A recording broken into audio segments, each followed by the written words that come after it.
지난 시간에는 우리가 아브라함이 믿음으로 의롭게 되었다는 말씀을 살펴보았습니다. 오늘은 그 말씀에서 계속 이어지는 내용입니다. 자, 아브라함이 믿음으로 의롭게 되었다. 그럼 우리는 어떻게 됐느냐? 아브라함의 믿음을 따르고 있는 우리도 믿음으로 의롭게 된다. 오늘은 이런 내용을 살펴보도록 하겠습니다. 지난 시간에도 한번 언급한 내용이지만 자, 아브라함이 언제 의롭게 되었는지 종합적으로 정리를 해보도록 하겠습니다. 성경에는 아브라함이 의롭게 되었다는 그 구절이 세 차례에 걸쳐서 나오고 있습니다. 첫 번째는 언제냐? 그가 갈대아 우르에서 하나님의 약속을 받았을 때입니다. 지난 시간에 우리가 로마서 4장 13절에서 살펴보았습니다. 그가 세상의 상속자가 되리라고 하신 그 약속은 아브라함에게나 그의 씨에게나 율법을 통해 주어지지 아니하고 믿음의 의를 통해 주어졌다고 했습니다. 믿음의 의를 통해서 아브라함이 세상의 상속자가 되리라는 약속을 받았다고 했습니다.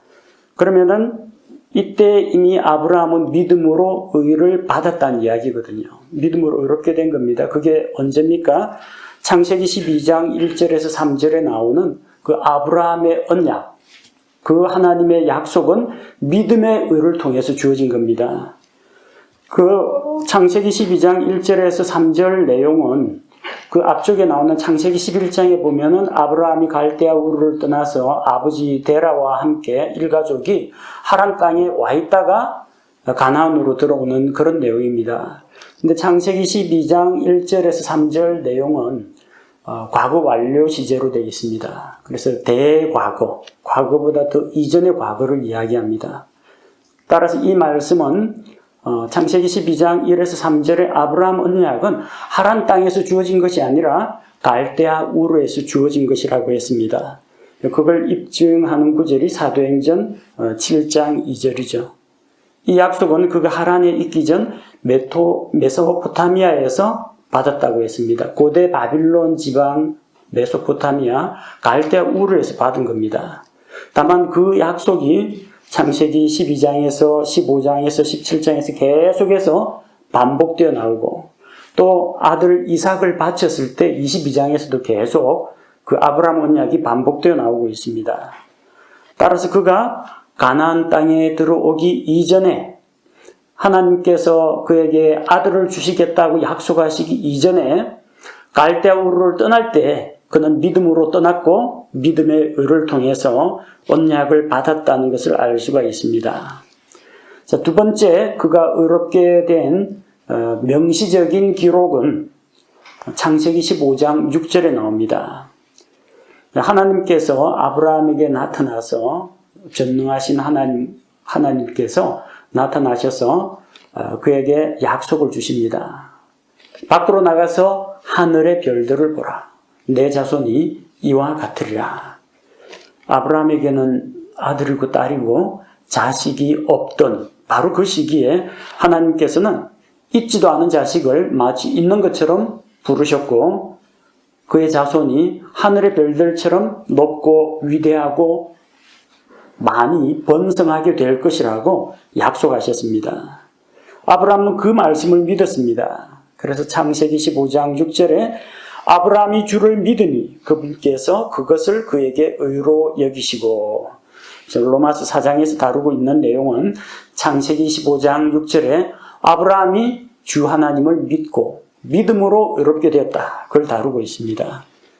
자, 구체적으로 이것을 그에게 의로 여기셨다. 명시적인 표현은 창세기 15장 6절에서 나옵니다. 또 아브라함이 의롭게 된 사실은 신약 성경 야고보서에도 기록되어 있습니다. 야고보서 2장 21절 말씀을 보니까 우리 조상 아브라함이 자기 아들 이삭을 제단 위에 드릴 때 행위로 의롭게 되지 아니하였느냐. 즉 창세기 22장에서 하나님의 말씀을 따라서 아브라함이 자기 아들 이삭을 번제 헌물로 드릴 때 그때 의롭게 되었다고 이야기합니다. 야고보서 2장 21절은 좀 주의 깊게 읽어야 됩니다. 자, 아브라함이 자기 아들 이삭을 제단 위에 드림으로써 행위로서 의롭게 되었다. 그런 뜻이 아닙니다. 왜 이런 행위가 나왔을 것 같아요? 아브라함이 정말 하나님을 믿지도 않고 부활도 믿지 않고 그런 사람이면 또 이 이삭을 통해서 하나님께서 너에게 복을 주고 많은 민족을 주겠다 이런 약속도 없는 상태에서 아들 하나 달랑 데리고 있는데 그 아들 죽여라 하면은 죽일 사람이 누가 있겠습니까? 단순히 아들 이삭을 드리는 그 행위가 그를 의롭게 한 게 아닙니다. 그 아브라함의 순종하는 행위가 어디에서 나왔겠습니까? 믿음에서 나온 겁니다. 그 행위는 믿음의 결과물입니다. 하나님께서는 이삭을 통해서 수많은 자손들을 번성하게 하겠다 약속하셨습니다. 하늘에 많은 별들 같은 그 자손이 있으려면 최소한 시간은 좀 걸리겠지만 최소한 일단 아들 하나는 있어야 됩니다. 그게 누굽니까? 백세에 얻은 아들, 자기 아들 이삭입니다. 하나님께서 이삭을 통해서 자손을 번성케 하신다고 했다. 근데 이삭을 죽이라고 하신다? 뭘 말합니까? 하나님의 약속은 그래도 이삭을 죽이더라도 이루어집니다. 어떻게 이루어질까요? 죽은 이삭을 다시 살리면 됩니다. 분명히 이삭을 통해서 자손을 번성하게 한다는데 이삭은 아직 장가를 안 갔습니다. 자손이 없습니다. 근데 만약 이삭이 죽고 그걸로 끝났다. 다른 아들 또 나도 하나님의 약속은 어긴 것이 됩니다. 왜? 이삭을 통해서 자손을 번성하게 한다니까 이삭은 죽이더라도 무조건 다시 살아나야 한다는 겁니다. 아브라함이 단순히 하늘의 별과 같은 자식, 아들 하나를 주겠다는 그 약속만 믿은 것이 아니라 이 이삭 하나에서 더 많은 수많은 자손들을 바라보는 믿음을 가졌다는 겁니다. 이삭을 내가 번제물로 바치더라도 하늘의 별과 같은 자손들은 이 아들 이삭을 통해서 올 거니까 하나님은 죽은 자를 다시 살리실 것이다. 그걸 믿었다는 겁니다. 히브리서 11장에 보면 그 자세히 기록되어 있습니다. 정말로 이삭을 죽은 자 가운데서 돌려받았다. 그렇게 기록하고 있습니다. 하나님이 제재하지 않았더라면 결박에서 제단 위에 묶어놓은 그 아들 찔러 죽이고 아마 번제 헌물로 태워서 드렸을 겁니다. 근데 하나님께서 그를 막으시고 대신해서 순양 한 마리를 그에게 보여주시고 이삭을 대신해서 번제로 드리게 한 겁니다. 아브라함은 이삭을 바치는 행위로 의롭게 된 것이 아닙니다. 이삭을 바치는 믿음의 행위가 어디에서 나왔느냐? 믿음에서 나왔습니다. 하늘의 별과 같이 많은 자손을 주겠다는 그 약속에 대한 믿음, 내 자손은 이삭을 통해서 많은 자손들을 번성케 하신다는 그 약속. 그래서 부활시키는 부활의 능력을 가지신 하나님에 대한 믿음, 거기에서 이삭을 드릴 수 있는 행위가 나온 것입니다. 즉 아브라함이 믿음으로 이삭을 드린 그 행위는 그의 믿음이 진실되고 참되다는 것을 증명해 주는 겁니다. 지난 시간에 이야기한 것처럼 이거는 보증수표입니다.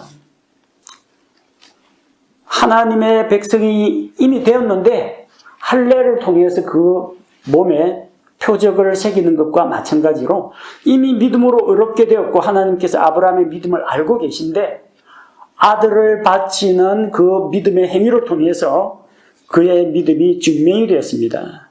야고보서 2장 22절에서는 그래서 행위를 통해서 그의 믿음이 완전하게 되었다고 합니다.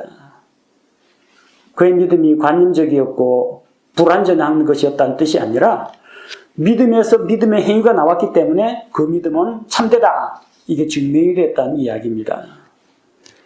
자, 아브라함은 성경에서 의롭게 되었다는 그 기록이 3번 나옵니다. 제일 첫 번째는 갈대아 우르에서 믿음으로 우상의 도시를 떠날 때, 두 번째는 아무런 소망도 없는 이 늙은 할아버지, 할머니에게 하늘의 별과 같은 자손을 주신다는 그 약속의 말씀을 들려주었을 때, 아브라함이 그 말씀을 붙잡고 믿었을 때, 세 번째는 하나님께서 약속하신 것을 아브라함이 확실히 믿는다는 그 증거로 자기의 믿음을 아들을 희생물로 드리는 순종의 행위를 통해서 입증했을 때 의롭다고 인정을 받았습니다.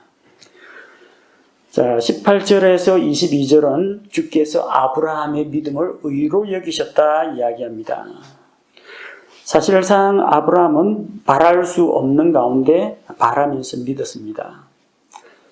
이미 이루어질 것을, 당연한 것을 믿는 것은 믿음이 아닙니다. 점쟁이들 그런 이야기 잘하죠. 돈 벌면 부자 될 것이다. 열심히 노력하면 성공할 것이다. 그런 말은 저도 할 줄 압니다. 돈 벌면 부자가 되는 거 당연하죠. 부자는 돈 많으니까. 당연한 거.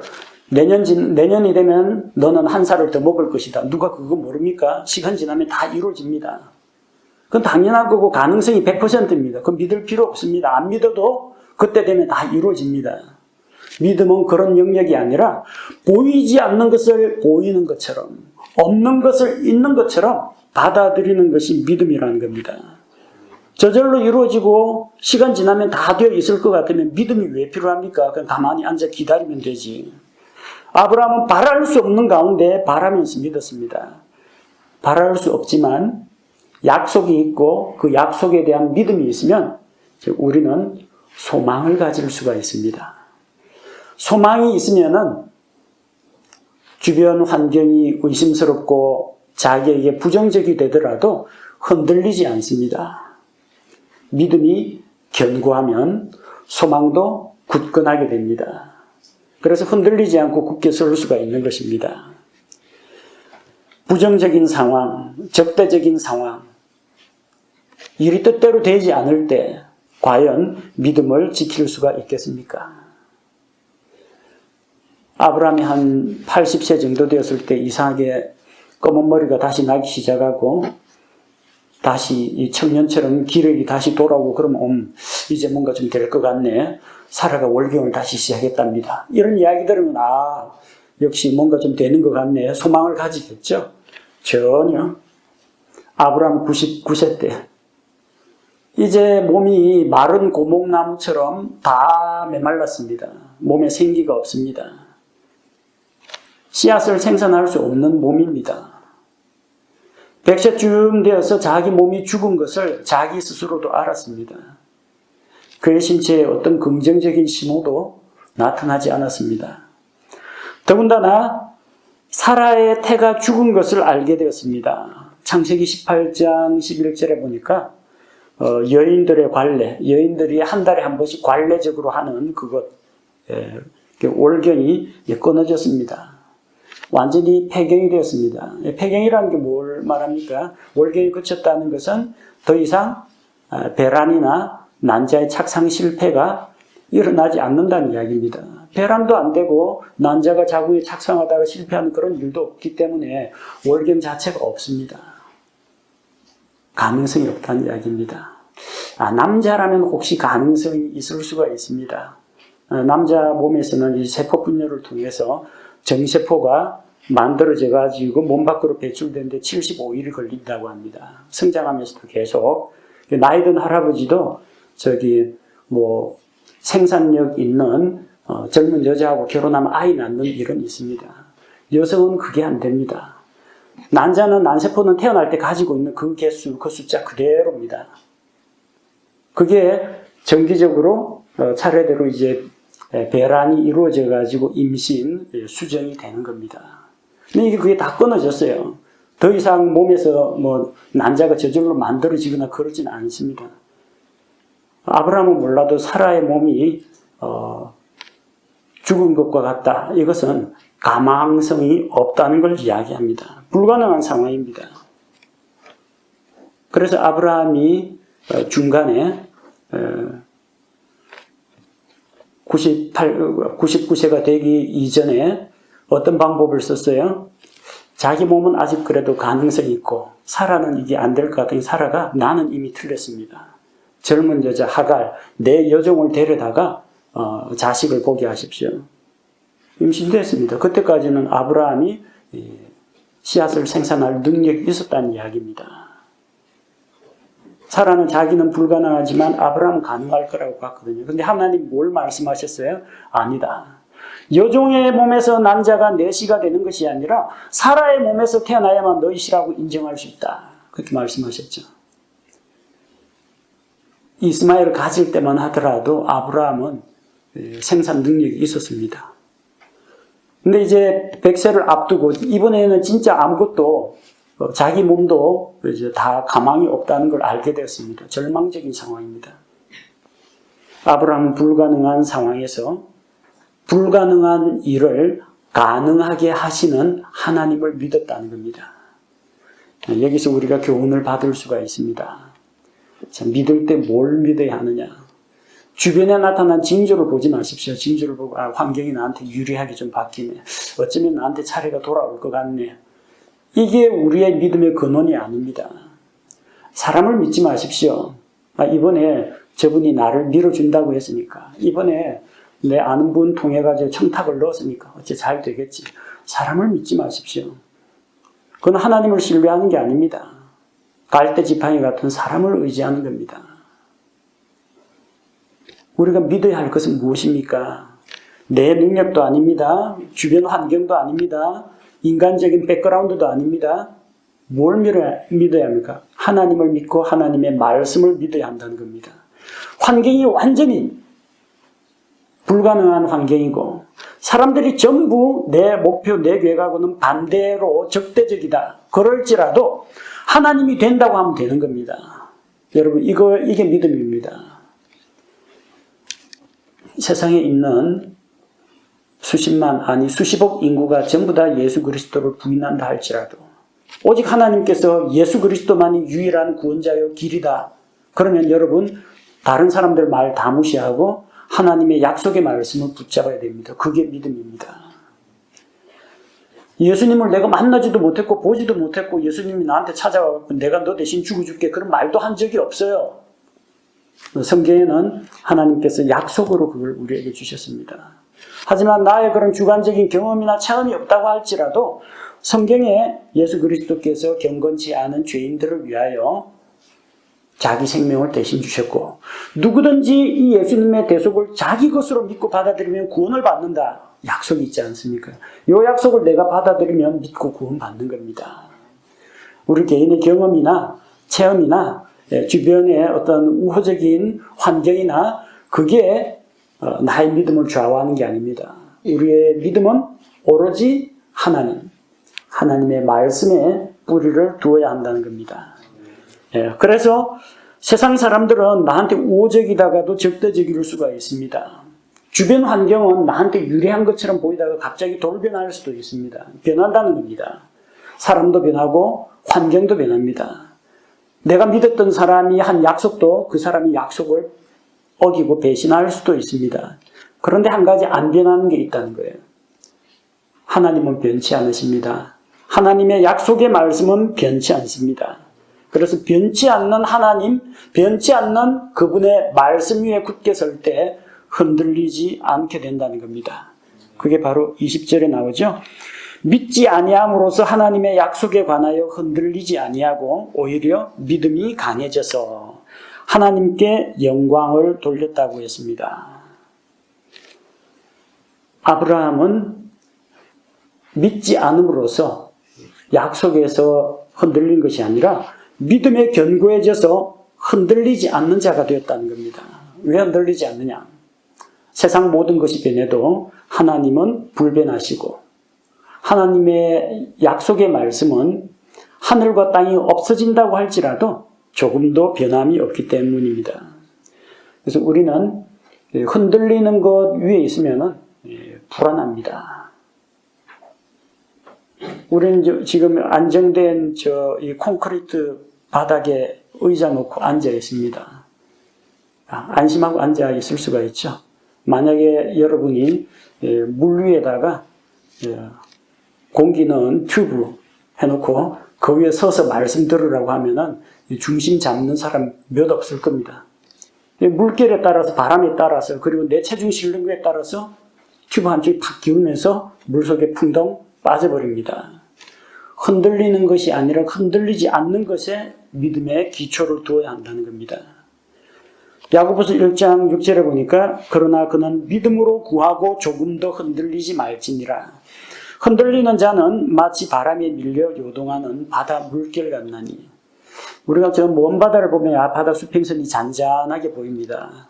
하지만 바다는 끊임없이 이 달의 영향과 또 조류의 영향과 바람의 영향을 받아가지고 바다 물결은 끊임없이 출렁대고 있습니다. 가까운 바닷가만 가더라도 밀물과 썰물이 왔다 갔다 하는 걸 볼 수 있습니다. 흔들립니다. 차라리 저기 고요한 바다 한가운데라면은 보트 띄워놔도 좀 잔잔한데, 바닷가 해변에서 파도가 이렇게 육지 쪽으로 몰아치는데 거기 서 있다가 사진 찍다 보면요, 뒤에서 파도가 덮쳐가 확 넘어지거나 물살에 떠내려가는 사람들도 있습니다. 요동치는 파도와 같은 그런 것에 우리 믿음의 기초를 두어서는 안 됩니다. 제일 잘 흔들리는 게 여러분 감정입니다.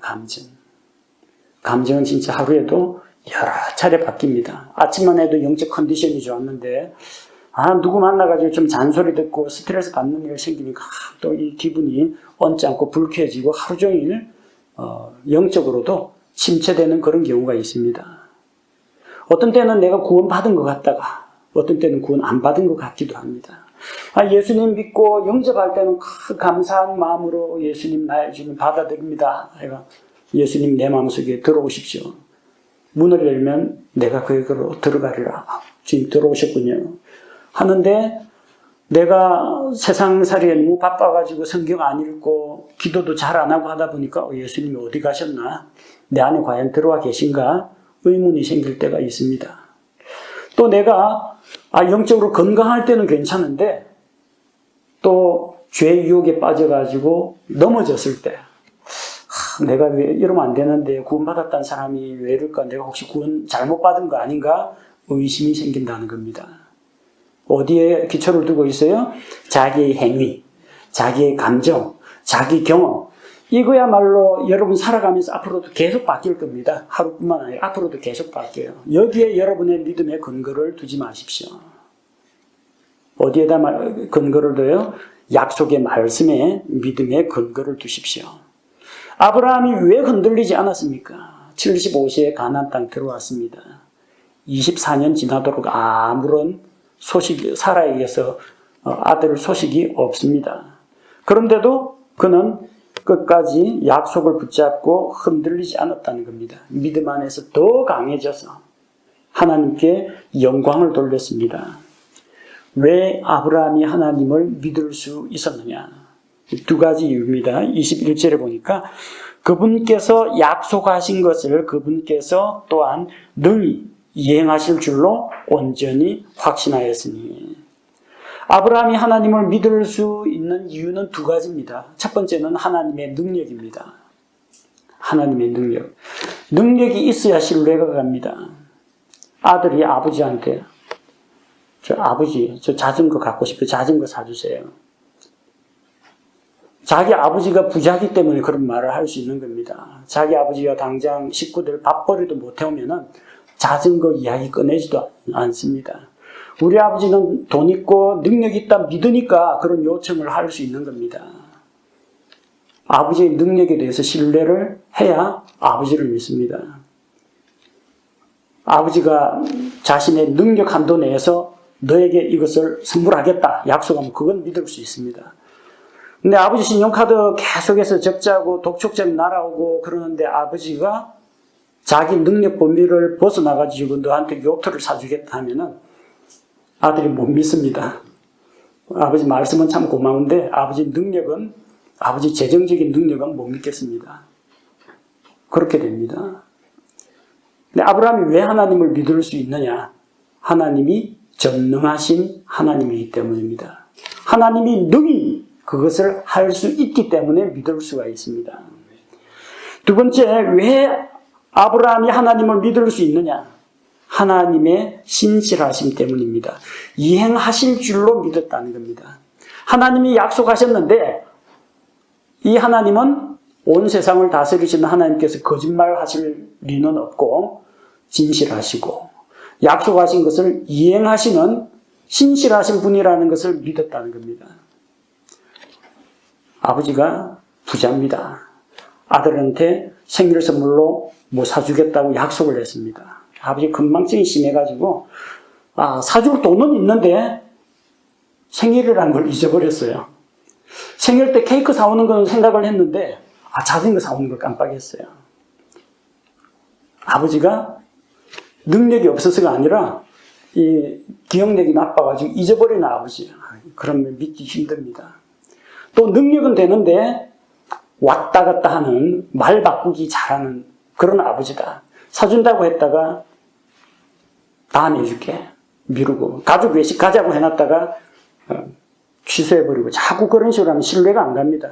아버지가 돈도 있고 나한테 그 해줄 마음은 있는데 약속을 안 지키면 어떡하지? 잊어버리고 안 지키거나 또 혹시 또 다른 이유 때문에 다른 사정이 생겨가지고 약속을 실천 안 하면 어떻게 하느냐. 아버지 능력을 못 믿어서가 아니라 아버지가 하도 바쁘다 보니까 아버지가 하도 기억력이 안 좋다 보니까 될지 안 될지 모르겠다. 이래 됩니다. 하나님은 건망증 걸리신 분 아닙니다.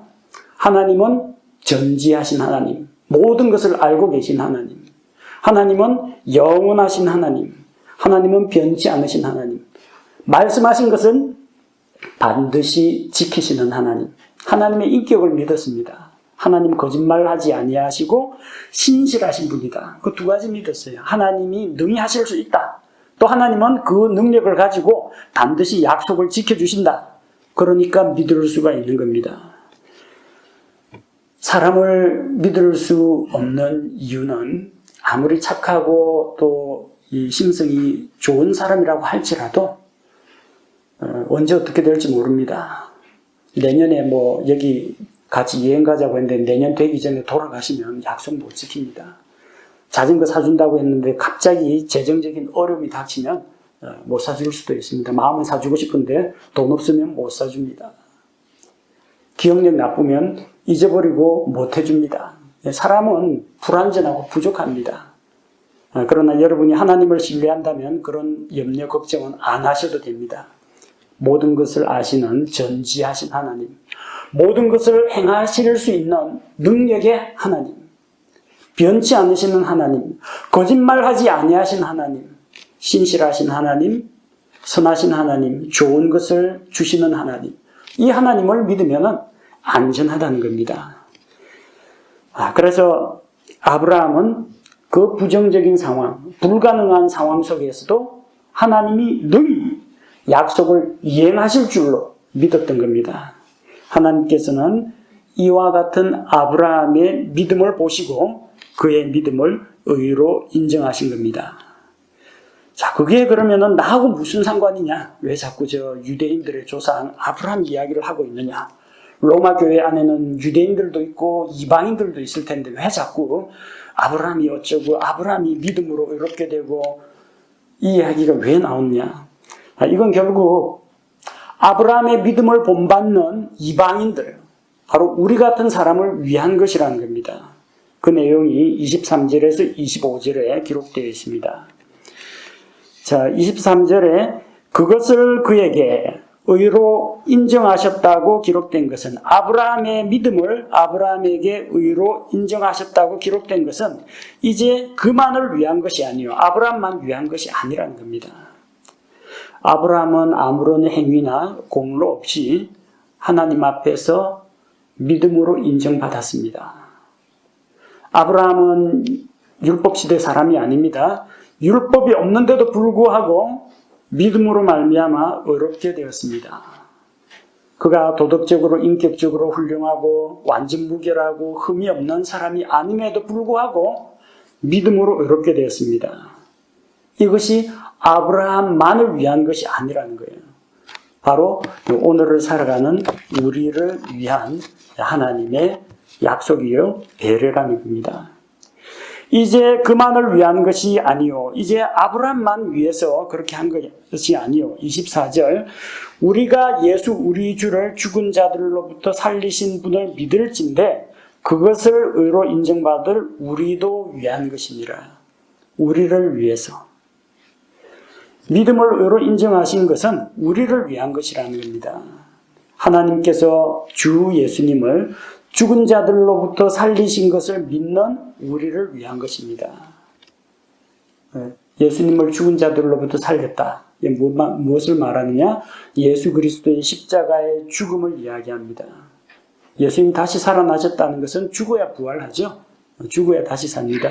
예수님의 십자가 대속의 죽음, 예수님의 부활, 이 두 가지를 우리가 믿는데 이게 복음의 핵심입니다.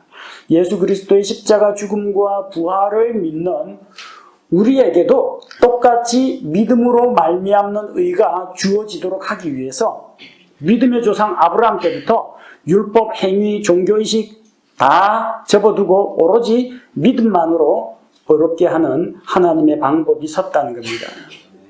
아브라함의 믿음과 우리의 믿음 똑같습니다. 아브라함은 어떤 상태였느냐? 아브라함 본인 자신과 자기 아내 사라의 몸은 죽어 있었습니다. 시체가 됐다는 뜻이 아니라 생산력이 없는 늙은 할아버지 할머니라는 겁니다. 여기서 무슨 생명이 나옵니까? 똑같습니다. 하나님을 알기 전, 예수 그리스도를 구원자로 만나기 전 우리는 죄로 인해서 영적으로 죽어 있던 존재입니다. 두 번째로 아브라함은 죽은 몸에 새로운 생명을 수태시키는 하나님을 믿었습니다. 자기 몸이 죽은 것과 사라의 몸이 폐경이 돼가지고 죽은 것 같음을 알면서도 믿었다는 겁니다. 그 죽은 몸에 이삭이라는 새 생명을 하나님이 주실 수 있다는 걸 믿었습니다. 우리는 죄로 인해 죽은 우리를 새 생명 가운데에서 다시 태어나게 하시는 하나님을 믿습니다. 우리의 범법과 죄 가운데에서 죽은 우리를 예수 그리스도를 믿음으로 말미암아 성령님을 통해 다시 태어나게, 하나님의 자녀로 태어나게 하시는 그것을 믿었습니다. 죽은 자의 몸에 생명이 주어지는, 죽은 자가 다시 태어나는 이런 기적을 체험한 겁니다. 아브라함은 죽은 자들을 살리시는 하나님을 믿었습니다. 이삭을 번제물로 바칠 때 내 자손이 이삭을 통해서 하늘의 별처럼 많아질 것이다. 따라서 이삭이 죽더라도 이삭은 다시 살게 된다. 왜? 현재 이삭이 장가를 안 가서 아들이 하나도 없거든요. 지금 죽더라도 다시 살아나서 아들을 낳아야 된다는 이야기예요. 우리도 똑같은 것을 믿습니다. 사람은 죽으면 다시 살지 못하나 우리는 하나님께서 예수님을 죽은 자들 가운데서 다시 살리셨다는 것을 믿습니다. 아브라함이 죽은 자들 가운데에서 이삭을 돌려받을 것을 믿었던 것처럼 우리는 예수님을 십자가에서 죽으시고 무덤에 장사 지낸 지 사흘이 지난 그 죽은 예수님을 하나님께서 다시 살리신 것을 믿습니다. 아브라함 믿음하고 우리 믿음하고 이렇게 똑같습니다. 불가능한 것을 가능하게 하신 하나님, 죽은 자를 살리시는 하나님, 없는 것을 있는 것처럼 부르시는 하나님, 그 믿음이 우리의 믿음입니다. 그래서 결론적으로 25절에서 보니까 그분께서는 우리의 범죄로 인하여 넘겨지셨으며 우리의 칭의를 위하여 다시 일으켜지셨느니라. 예수님의 십자가 죽음과 부활이 우리에게 어떤 의미가 있는지 보여주고 있습니다. 예수님의 죽음은 예수님이 십자가에 달려서 머리에 가시관 쓰시고 손과 발 못에 박히시고 옆구리에 창으로 찔리시고 온몸에서 한 방울 두 방울 피를 쏟으신 것은 무엇을 위한 것이냐? 육체의 생명은 피에 있나니 피가 혼을 속죄한다고 했습니다. 죄로부터 죄의 삭은 사망인데 죄로부터 자유하게 하는 힘은 어디에서 나오느냐? 죄의 삭을 지불하는 것, 생명의 피를 대가로 지불하는 데서 비롯됩니다. 예수님의 십자가의 죽음은 우리 죄의 삭을 지불하는 의미가 있습니다. 예수님의 부활은 왜 필요하냐? 예수님이 십자가에서 피 흘리고 죽는 것으로 끝나면은 구원이 이루어지지가 않습니다. 만약 그리스도께서 살지 못하셨으면 예수 그리스도를 믿는 우리도 살지 못합니다. 그러나 그리스도께서 다시 사셨기 때문에 우리도 다시 부활할 것을 믿을 수가 있습니다.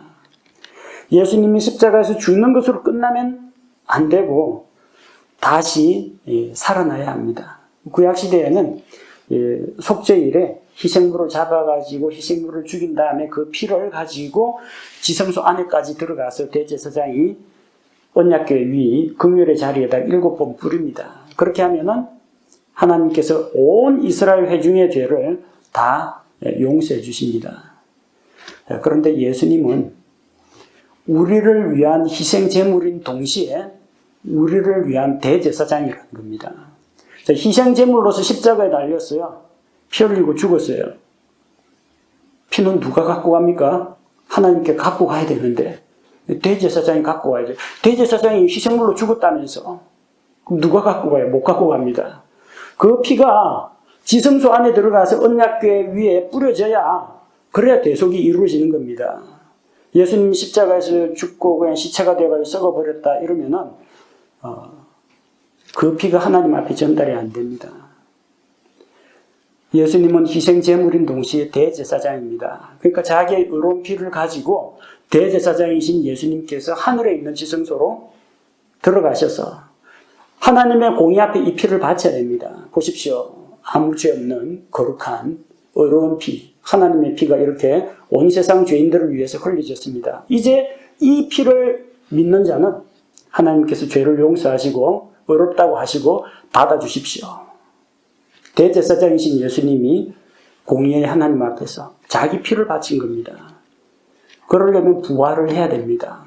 대제사장이 희생물로서 죽었던 대제사장이 다시 일어나야 하늘의 지성소에 올라가서 하나님과 사람을 연결시켜 줄 수가 있습니다.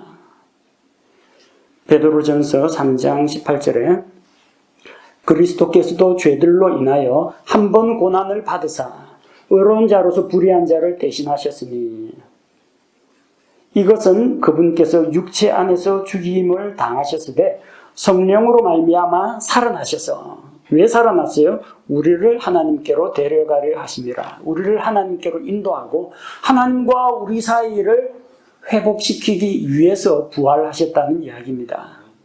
그래서 우리가 예수 그리스도의 십자가 죽음 이걸 이야기하는데 십자가 죽음 이후에 부활까지 설명해야 됩니다. 십자가에서 끝나버리면 안 돼요. 부활이 있어야 합니다. 사도들이 왜 핍박받았습니까? 예수 십자가에 죽었다 하면 대제사장도 그래야 죽는 거 우리도 안다. 대제사장이나 그 바리새인 서기관들 예수님 십자가에 달려 죽었다는 다 믿습니다. 아니 뭘 못 믿어요? 예수님 무덤에서 살아나셨다. 이거는 못 믿습니다. 그거 인정하면은 예수님은 하나님의 아들이시다고 인정을 해야 되니까 그거는 안 받아들여요. 그 당시 고시대 사람들은 예수님 십자가에 피 흘리고 죽었다는 거 다 믿습니다. 뭘 못 믿어요? 부활을 못 믿습니다. 그래서 사도들이 무엇을 증거했습니까? 예수 그리스도의 부활을 증거했고 부활을 증거하다가 핍박을 당했던 겁니다. 복음의 핵심은 예수 그리스도의 대속의 죽음과 예수 그리스도의 부활입니다. 우리는 아브라함과 마찬가지로 예수 그리스도의 죽음과 부활을 어떻게 그게 가능할까? 불가능하다고 믿지 않습니다. 하나님께서 능히 그리스도를 살리실 줄로 믿기 때문에 그걸 믿음으로 받아들입니다. 벌써 수천 년 전의 사람이지만 온 세상 죄를 위해서 흘리신 그 예수 그리스도의 피가 2000년이 지난 지금도 나에게 그대로 변치 않는 하나님의 피, 생명의 피가 지금도 나에게 그 피가 효력이 있다는 것을 믿기 때문에 우리가 구원을 받을 수 있는 겁니다. 믿음이 무엇입니까? 믿음은 하나님께서 약속한 것이 그분이 말씀하신 그대로 이루어진다고 받아들이는 것을 말합니다. 자기 자신을 살펴봐도 답이 없고 주변 환경을 봐도 불가능하게 보이고 또 당장 눈에 보이지 않는다고 할지라도 그것이 하나님의 말씀이기 때문에 반드시 그렇게 될 줄로, 반드시 일어날 줄로 실제 있는 것처럼 받아들이는 것이 믿음입니다. 그런데 주의하셔야 할 건요, 믿음이 만능은 아닙니다. 믿음에 앞서서 뭐가 필요하느냐? 하나님의 은혜가 필요합니다. 하나님께서 만약에 예수 그리스도를 우리에게 선물로 보내주지 않으셨다면 우리 뭐 믿습니까? 구원자도 안 오셨는데 믿습니다 하면 구원 받을 것 같습니까? 뭘 믿는데 믿습니다 하는데 뭘 믿어요? 잘 될 줄로 믿습니다. 병이 나을 줄로 믿습니다. 그러는데 하나님이 그런 약속을 주지 않으셨다면, 은혜를 베풀지 않으셨다면 믿을 내용도 없다라는 겁니다. 하나님의 은혜로운 초청과 약속이 있어야 우리가 믿을 수가 있습니다.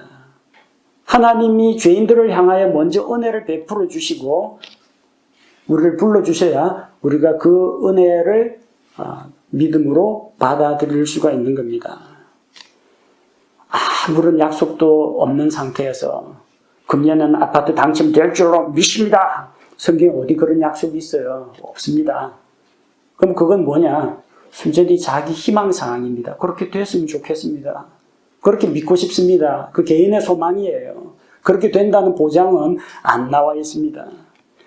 믿음은 개인의 신념이나 희망사항이 아닙니다. 하나님께서 약속하신 말씀에 기초해서 그 말씀을 내가 붙잡고 받아들이는 것이 믿음이라는 겁니다. 믿음으로 의롭게 되려면 전적으로 하나님의 은혜에 의지해야 합니다.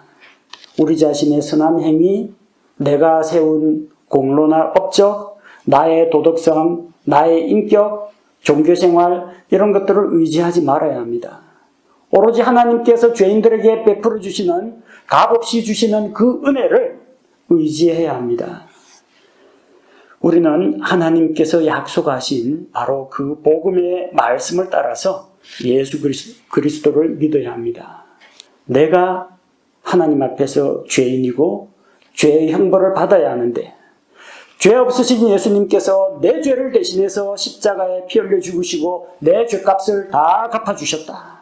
그리고 나를 하나님께로 인도하기 위해서 부활하셨다. 이것을 자기 것으로 믿을 때 하나님께서 의롭다고 인정하십니다. 사람들이 비웃고 뭐 불가능한 이야기라고 조롱을 하여도 하나님이 변치 않으시고 그분의 말씀이 변치 않기 때문에 말씀 위에 기초를 두고 있는 우리의 믿음은 흔들리지 않고 견고하게 될 것입니다.